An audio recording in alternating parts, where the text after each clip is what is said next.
の太陽と出会って何万年になるか、粉々になって恋しくて、夏の日差しと出会って何万年になるか、粉々になって恋しくて。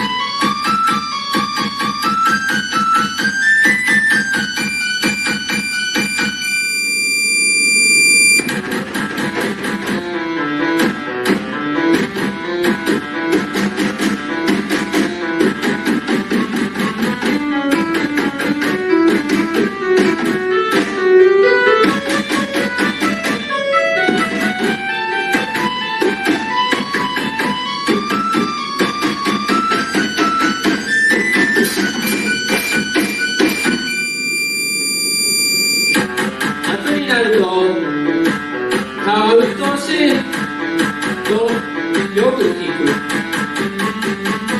君と別れてから血の不幸の前ぶれには、蚊が僕の視界でだるそうに笑えるようになった。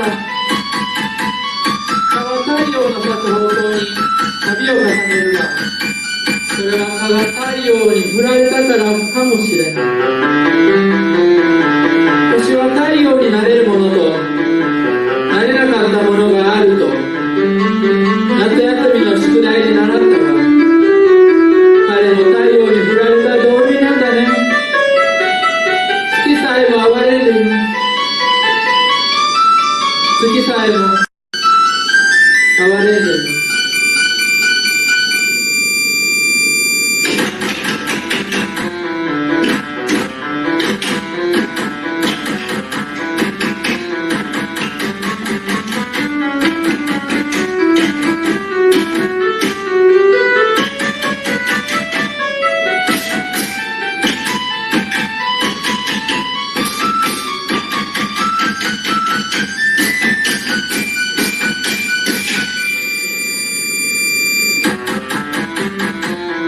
太陽は失笑する。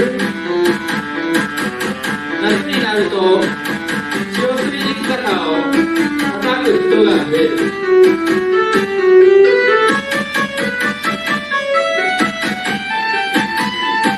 僕は粉々になったあなたたちをたくさん見てきた。血を好む蚊に血痕を見つめて言う。僕と結婚してください。